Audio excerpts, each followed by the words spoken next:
ونسق إلى حد ما أعمالها الأستاذ سي إبراهيم النوراوي، وكما نعته وخلاه سي سالم الغزالي بيعسو بخلية العائلة. من حيث الشكل يقع الكتاب في 665 صفحة، ويتكون من مقدمة من إنجاز الأستاذ سي سالم الغزالي، وفي بالمناسبة أهنئه على هذه المقدمة التي تنم عن دراية الرجل وعن التمكن ديالو، وما أحوج لنا يكتب المزيد من الأشياء في هذا المجال. إذا يتكون الكتاب من مقدمة من إنجاز السي سالم الغزالي وتقديم إلى جانب 23 فصلا، وهذه الفصول بطبيعة الحال كلها اختيرت بعناية. وجاء الكتاب مرصعا ب 126 سورة تستحضر شخصيات وأماكن تحتفظ بأهميتها التاريخية والمثبتة داخل المتن، إضافة إلى ملاحق موضوعاتها وفهارس المحتويات. وهذه المذكرات التي تنشر بعد وفاة صاحبها بحوالي 12 سنة من طرف لجنة من أسرة المؤلف، باعتبار صاحبها من رموز النضال والمقاومة المغربية، وكما قال: ولمن طوت عليه من أحداث وتجارب ومواقف جديرة بالقراءة والتأمل والاعتبار، كما جاء في التقديم.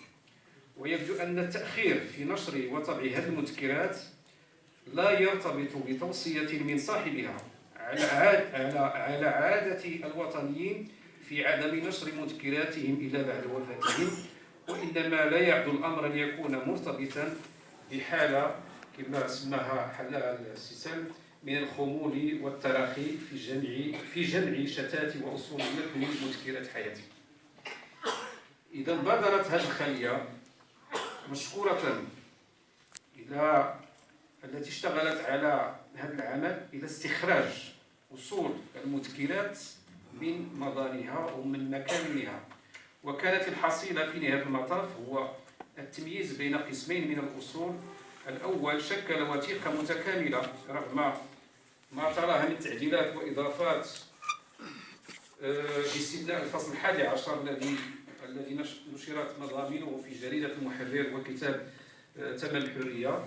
أما القسم الثاني فبعض فصوله أدرجت في مواضع متفرقة ضمن مصنفه العلمي، يعني مصنف الأستاذ المرحوم سيدي عمر الساحلي، مصنفه العلمي المعهد الإسلامي، خاصة الجزء الأول والثاني، إضافة إلى ورقات مخطوطة عنونها برؤية صادقة، أي محتوى الفصل 20، وكراسة مركونة حول رحلته الأولى إلى الحج الفصل 22، وكناش الفصل 23، وعنوانها بأيام في العراق. إجمالا نسجت مضامين الكتاب في إطار نسق عبارة عن معلومات وأفكار منتقاة بعناية ومرتبة وفق ترتيب كرونولوجي، رغم التداخل والتكرار الذي لا يؤثر على البناء العام. دواعي التأليف: بدأت فكرة توثيق مذكراته، أي مذكرات حياتي للمرحوم سيدي عمر الساحلي، التي امتزج فيها الخاص بالعام بمعتقله بولمهرز 1954، إلا أن الوقت لم يسعفه نظرا لكثرة انتقالاته وانشغالاته الحزبية والتعليمية والعلمية، ولم يتحقق مراده إلا في سنة 1378 هجرية، أي بعد 10 سنوات من التأخير. ويبدو أن مشروعه لم يكتمل لانكبابه على مشروع علمي آخر، وهو موسوعته الموسومة بالمعهد الإسلامي بتالودانت والمدارس العلمية العتيقة بسوس في 4 أجزاء، ونشرت سنة 1985 86 ثم 1990. إذن فبطبيعة الحال ورغم رجوعه إلى العمل كما أشار إلى ذلك في العمل الأصلي أي المذكرات في سنة 1986 تحت ضغط الكثير من أصدقائه الوطنيين ورغبة أبنائه الذين ألحوا عليه لإتمامه. إذن فبطبيعة الحال بقيت النسخ أو الكراسات مشتتة هكذا. مقاصد التأليف تجسده بطبيعة الحال. إذا قرأنا مضان هذا الكتاب تجسده الرغبة في إحياء بعض من الذاكرة الوطنية، ثم كما يقول وطدت العزم على تدوين ما علق بذاكرتي من ذكريات تلك الفترة على أن أضيف إليها ما يمكن إضافته مما تجدد بعدها من شريط الأحداث التي كانت هذه الحياة مسرحا لها. صفحة 16. إذن هذا مقصد سامي إن صح التعبير، وهو إحياء هذه الذاكرة. ثمة مقصدا آخر غير مصرح به في تقديم المؤلف، واحتل حيزا مهما ومركزيا في فصول الكتاب يفسر أسباب الانكباب على هذا العمل. وهذا الدافع نسميه التصحيحي إن صح التعبير، يتمثل في تلك الإشارات التلميحية في ضرورة إنصاف تاريخ الحركة الوطنية والمقاومة من العابثين به الذين شوهوا حقائقه وأحداثه وهمشوا رجالاته الحقيقيين، حتى إن بعض المذكرات أو بعض الأبحاث حول اللحظات التاريخية الراهنة للمقاومة وحركة الفداء عادة ما تكون موسومة بالتقصير والتلفيق، ولا تعد أن تكون كتابات بعضهم تتحكم فيها مآرب ذاتية عن قصد وتعمد. يقول صفحة 281 وقد كان من أسباب ذلك الخط الناجم عن تلك الفترة الحالكة التي مرت على رجال المقاومة فيها أكبر محنة وأشدها مضاضة وأقساها أن تحرك بعض الكتاب فبدأوا يكتبون عن المقاومة متطفلين معتمدين على ما يسمعون، فتجدهم يخطئون مرات ويضيفون مرة.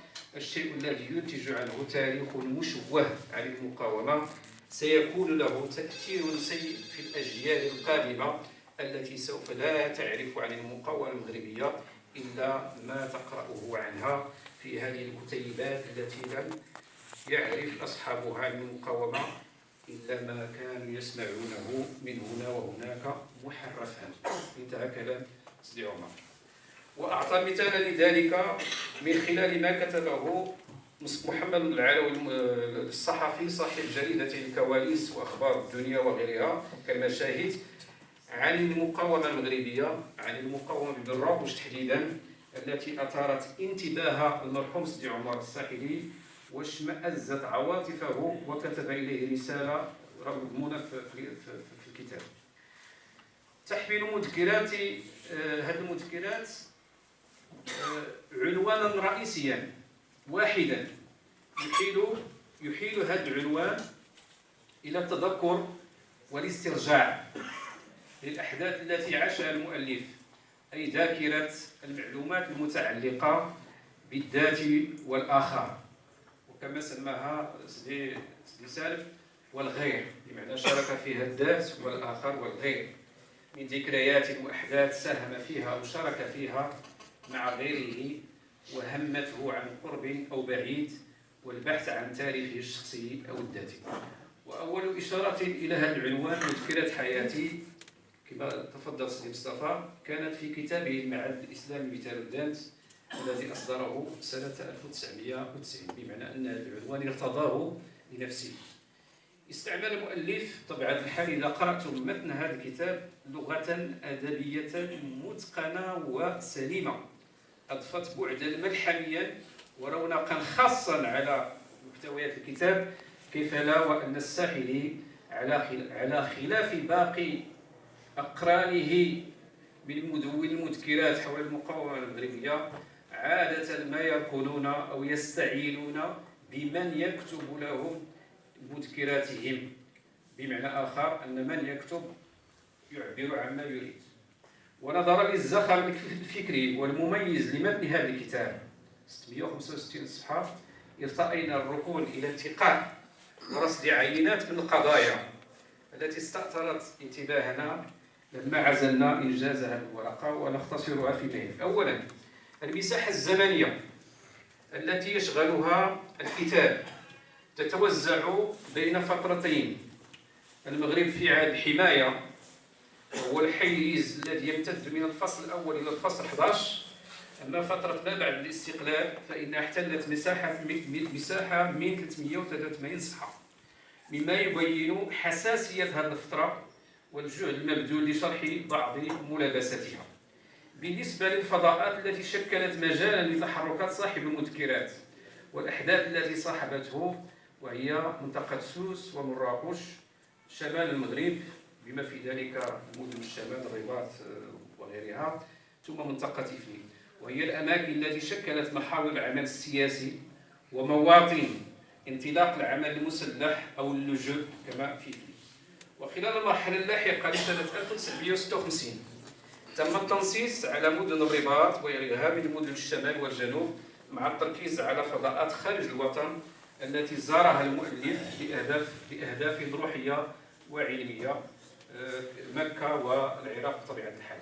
ثانيا، تهتم مذكرات حياتي بالسيرة الذاتية لصاحبها منذ النشأة في قبيلة السحل وتحديدا بمنطقة فردة، فمرحلة التتلمذ والأخذ ببعض المدارس العلمية العتيقة بمسة والسحل وبو نعمان، إلى الدخول في تجربة المشارطة في مدارس رأس الواد منطقتي تمازت وتيرت، والانخراط في التجربة السياسية الوطنية قبل الانعراج نحو العمل المسلح سنة 1954 بمراكش من خلال المساهمة في تأسيس خلايا المقاومة والفداء ودوره النضالي وظروف اشتغال التنظيمات والخلايا التي انتمى إليها ومعانقة قضايا وأحداث عايشها وشارك فيها. ومن خلال هذا المسار النضالي يمكن ملامسة الظروف التي عرفها العمل الوطني وعايشها الكثير من أقرانه المناضلين. ثالثا، في تحرير مذكراته فضل عدم الاستناد إلى الذاكرة وحدها، وإنما استند إلى جملة من الوثائق والمستندات والمذكرات التي شهد عليها دون أن ينسى الصور التاريخية التي توثق اللحظات التاريخية والتي تؤتي مذكراته. رابعا، استحضر المؤلف في مذكراته الكثير من المحطات التاريخية المميزة لمجال سوس ونضالات رجالاته، واشتغل كثيرا في تصحيح بعض المغالطات، فجاء أسلوبه على شكل مرافعة ودفاع عن قيم يؤمن بها قد يصل إلى مستوى من الانفعال والتشنج، إلا أن من يعرف المؤلف وطبعه سوف يقتنع أن أسلوبه أو أسلوب كتابته لم يكن وليد تلك البيئة السياسية التي ترعرع فيها ونشأ، ولا الوضع الصحي والنفسي المتذبذب الذي هو نتاج المضايقات التي تعرض لها خلال فترة الحماية وما بعد الاستقلال، وإنما كان أسلوبه كما يعرف أصدقاؤه ورفاقه في النضال ينحو دائما منحا صريحا وواضحا وصادقا، وينأى عن أي تلميح أو تورية أو ضغينة أو نقمة. لهذا لا يتحرج المؤلف من كشف مواطن الضعف والخلل بكثير من الموضوعية، بل كثيرا ما يقدم على النقد الذاتي والتعبير عن مواقفه وآرائه بكل صراحة، ونقد المسؤولين الإداريين والسياسيين، وهو عكس الصورة المثالية التي قد نستخلصها من قراءة بعض مذكرات أقرانه. خامسا، المتأمل لمتن وفصول المذكرات أن الكاتب يعرض حياته وسياقاتها التاريخية في منسج عام، أي يذوب ما هو ذاتي فيما هو عام في إطار من التعامل والتداخل، أي ما يبدو إنما يبدو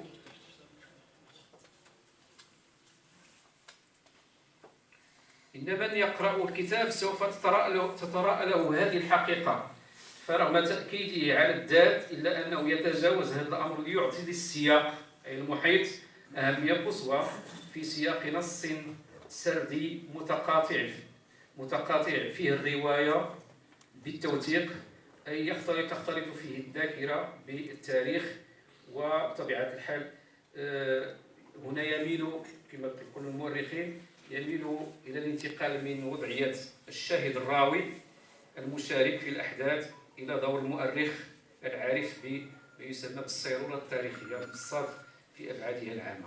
ثالثا، والميزة الخاصة التي تسجل للمرحوم الساحلي في مذكراته هو عدم تغليب أو تفضيل القول في تجربته النضالية الخاصة والشخصية، وطبيعة الحال وأثار وإطار الحديث عن المقاومة في صيغة الجمع، وإن كان في ثنايا كتابه تبرر بعض الجزئيات والتفاصيل المتعلقة بأدواره كشخص. وهذا الأمر يتراءى بالخصوص في المرحلة التي انخرط فيها المؤلف في العمل الوطني الفدائي بمراكش، وهو قسم يحتوي على الكثير من المعلومات والأدوار التي كان يطلع بها في إطار التنظيمات الفدائية، وعلاقة ذلك بالأمور المالية والتزود بالسلاح ومجال التنسيق والاتصال خاصة بمجموعة الدار البيضاء. سابعا، أسهب الكاتب في مذكراته عند الحديث عن ظروف إنشاء خلايا المقاومة الفداء بمراكش. ولا شك أن تفصيل الحديث عن هذه المرحلة يروم إنصاف دوره الشخصي وباقي أدوار المناضلين المغمورين في هذه اللحظة الدقيقة، خلافا لما يسوقه البعض أمثال مصطفى العلوي الذي خصه كما قلت سابقا خصه المؤلف بحيز مهم من النقد والتصحيح، ويبدو أنه تفطن إلى صعوبة كتابة تاريخ المقاومة والنضال الوطني لكونها تكونت بتلك التصدعات والخلافات التي نشبت منذ بعد حل جيش التحرير وانشقاق حزب الاستقلال. ثامنا، يتضح من خلال قراءة فصول الكتاب كذلك كيف سعى الساحلي إلى التأكيد بين الفينة والأخرى على محاولة تحويل أو تصحيح الانطباع الذي قد يحصل لقراء تاريخ المقاومة والنضال الوطني، وهو المنح الذي جعل جزءا منها محددا بالنظر إلى الوثائق والوقائع المتعرف فيها أو الموجهة لخدمة أجندات أخرى. وفي هذا الصدد يقول: أجل قد يستغرب القارئ هذه الحقيقة الواقعية التي سطرناها في هذه العجالة بلا تمويه ولا تحريف، ولكن التاريخ يجب أن يكتب كما هو. أما التمشي مع العاطفة والانسياق إليها والاستنكاف من ذكر الحقيقة وإبرازها فلن يكون ذلك كله إلا مساهمة في تحريف التاريخ وتمصيله. الصفحة 51.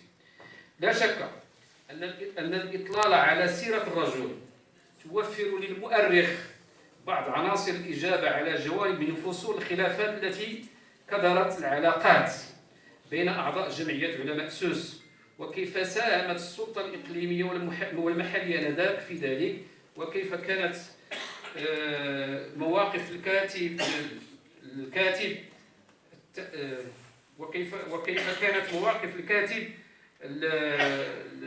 على هذا الأمر وحرصه على استقلالية الجمعية سببا لتوالي سلسلة من المضايقات والاستفزازات ضده. بمعنى آخر أن مواقف الساحلي مواقفه الثابتة تجاه استقلالية الجمعية آنذاك ربما جرت عليه مجموعة من المضايقات والاستفزازات من طرف السلطة الإقليمية التي يمثلها آنذاك عامل إقليم أكادير. عاشرا، يستمد الكتاب أهميته التاريخية كذلك في معاصرته ومشاركته في الأحداث التي تلت ظهور حزب الاتحاد الوطني وإجراء أول استفتاء على الدستور، ثم انتخابات تشريعية وحالة طوارئ إلى غير ذلك، أي سياق المخاض السياسي الذي عايشه المغرب منذ بداية الستينات القرن الماضي. وهذا ما يستفاد من خلال ملابسات ترشحه لأول انتخابات تشريعية في دائرة إزنيت والمضايقات والاستفزازات التي تعرضها في مهامه المهنية. والقيمة التاريخية الثبوتية للمؤلف تكمن أن صاحبها من المؤسسين الأوائل للحركة الوطنية بسوس ومراكش، وأحد كبار المسؤولين بالأجهزة العسكرية والسياسية والحزبية بها الذين صنعوا أحداثها وصنعتهم. ويبدو أن آثار الإرهاصات الأولى التي أثرت على الكاتب تكمن فيما يلي. وقبل ذلك، قبل أن نصل للإرهاصات، نؤكد على أن هذه الفترة التي تحدث الفترة اللاحقة لحدث الاستقلال بمختلف منعرجاتها والصراعات التي شهدتها أصبحت أكثر امتناعا عن التشريح والإفادة، بمعنى أن الساحلي لم يعطيها الكثير من الأهمية. ولا يخفى على الباحثين كون هذه المرحلة شهدت نشوب العديد من الصراعات بين مجموعة من القوى الفاعلة، وأساسا بين أجنحة المقاومة وبينها وبين جيش التحرير. وبطبيعة الحال نجد الشخصيات عادة ما تكتفي الناس اللي كيسجلوا المذكرات ديالهم ما يكتفون بتوظيف بعض النعوتات التي غالبا ما تكون رمزية ومجازية عكس الساحلي.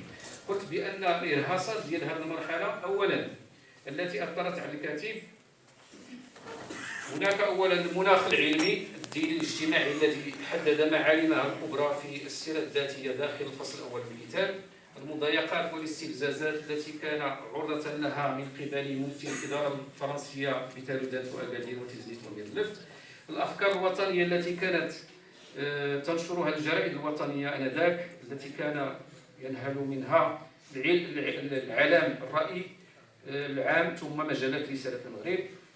وبطبيعة الحال التعرف على وجوه من العلماء بحاضرة تالودانت والنواحي ممن خرطوا بشكل أو بآخر في العمل الوطني، أمثال سعيد العلاوي، رشيد المسلوط، محمد هرماس، الحاج اسماعيل رضا، عمر الدردوري الخليفة، الحسن بن محمد نايف موسى وغيرهم. ثم ما كان يطلعه وينهل منه من مؤلفات المشايخ خاصة كتب محمد عبدو ورشيد رضا. إذا السيد الرئيس يطلب مني الاختصار، سأصل للخاتمة. الكتاب شاهد على مرحلة تحققت فيها بعض المكاسب للوطنيين عبر تعيينهم كل من القيادة على مجالات ترابية من مجال السوس والصحراء، كما تطلع خلالها إلى هيكلة تنظيمات حزب الاستقلال، حيث كانت أولى المهام لتحقيق هذا الغرض هو وضع آلية تنظيمية لجمع تبرعات وانخراطات السكان داخل حزب الاستقلال بوزازات، وهو الأمر ينبغي نشوف في الكتاب الذي دبره بأمانة وصدق وشفافية قبل أن يتخلى عن ذلك للتفرغ لمهامه التعليمية العلمية بمعهد التالودات. إجمالا نقر في الأخير بأهمية وفائدة مثل هذه المذكرات المعرفية والتاريخية إذا أخذنا بعين الاعتبار زخم المعلومات التي تضمنتها والحقائق التاريخية التي تؤتت سياق شهادته على عصره وسياق التفاصيل والجزئيات والمنعطفات التي تميز الكثير من تاريخ النضال السياسي الوطني. ونتأسف كثيرا لكون المؤلف لن تسمح له ظروفه الصحية ولا انشغالاته التعليمية العلمية ولا التزاماته الحزبية من كشف النقاب عن الكثير مما نجهله عن بعض مجالات أو مناحي حياته السياسية والحزبية والنضالية. واعتذروا إن أطلت، وشكرا لكم. شكرا للأستاذ أحمد بنزبو على قراءته العميقة لكتاب مذكرات حياتي. لست متفقا معك حينما قلت أنك في عوز منهجي، لأن ما قدمته ينم عن دراية منهجية. لم تقدموا سردا بل قدمتم قراءة تركيبية للمعاني. لك مؤهلات في البحث العلمي، كان لي الشرف ربما في أن أكون أول من اكتشفها لما كنت طالبا أشرفت على بحثك لنيل الإجازة. شكرا أستاذ.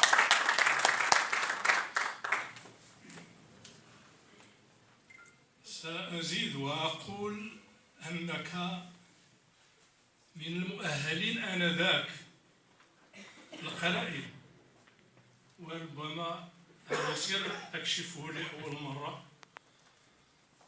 خضت صراعا من أجل أن يأخذ الأستاذ المزبو منحة متابعة الدراسة في السلك الثالث، وأعددت تقريرا بصفتي رئيسا للشعبة آنذاك مطول عن مؤهلات الطالب، لكن مسطرة وزارة التعليم العالي العقيمة حرمته من ذلك. الحمد لله أنه أكمل دراسته بدون منحة. شكرا لك مرة أخرى.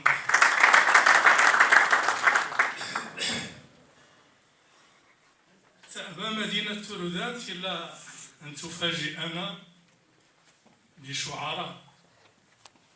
فاجأتنا في التكريم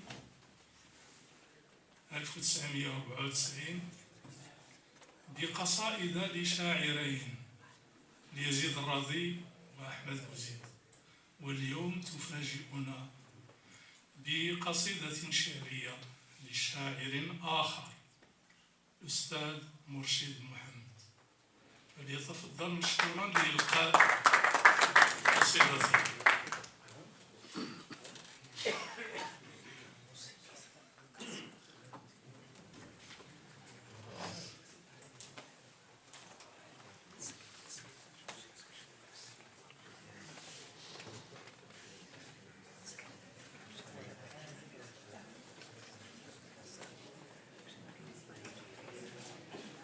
بسم الله الرحمن الرحيم.